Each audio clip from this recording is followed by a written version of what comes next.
Channel हर मुस्लिम पुरुष और महिला के लिए वक्फ है, जिसका उद्देश्य इस युग के लोगों के लिए उपयुक्त सिनेमा शैली में शरई ज्ञान का प्रचार करना है।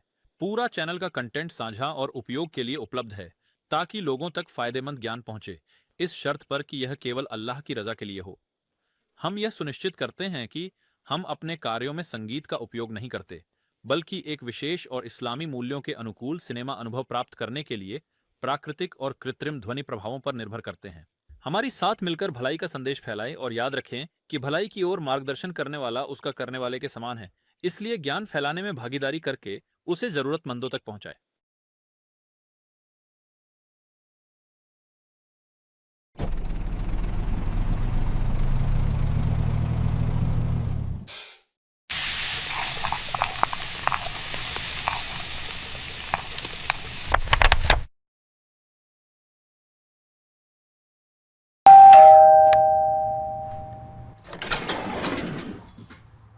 अस्सलामुअलैकुम। बिस्मिल्लाह।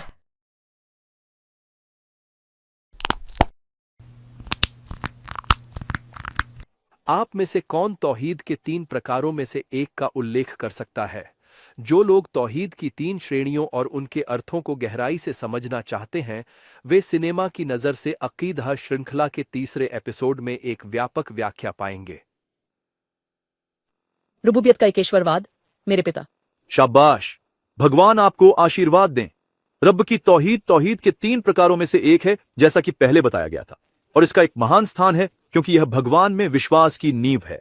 क्योंकि भगवान ही सृष्टिकर्ता, प्रदाता, जीवन देने वाले, मृत्यु के कारण और सब कुछ प्रबंधित करने वाले हैं। लेकिन केवल इस प्रकार का एकेश्वरवाद ईश्वर की सजा से नहीं बचाता जब तक कि इसके साथ उपासना का एकेश्वरवाद न हो। क्योंकि जो व्यक्ति ईश्वर को सच में एक प्रभु, सृष्टिकर्ता और प्रदाता के रूप में जानता है, उसे केवल उसी की उपासना करनी चाहिए और उसके साथ किसी को भी शामिल नहीं करना चाहिए। मक्का के बहुदेववादी प्रभुता की एकता को मानते थे। वे कहते थे, भगवान ने हमें बनाया, भगवान हमें प्रदान करते हैं, भगवान मामलों का प्रबंधन करते हैं। लेकिन उन्होंने पूजा में उनके साथ दूसरों को जोड़ा, उनके साथ अन्य लोगों की पूजा की और उनके लिए मध्यस्थ और सिफारिशकर्ता बनाए।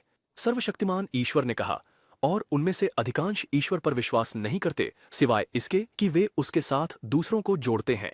उनमें से अधिकांश ईश्वर को प्रभु, सृष्टिकर्ता, प्रदाता और प्रबंधक के रूप में स्वीकार करते हैं, जो सभी प्रभुता में एकेश्वरवाद के पहलू हैं।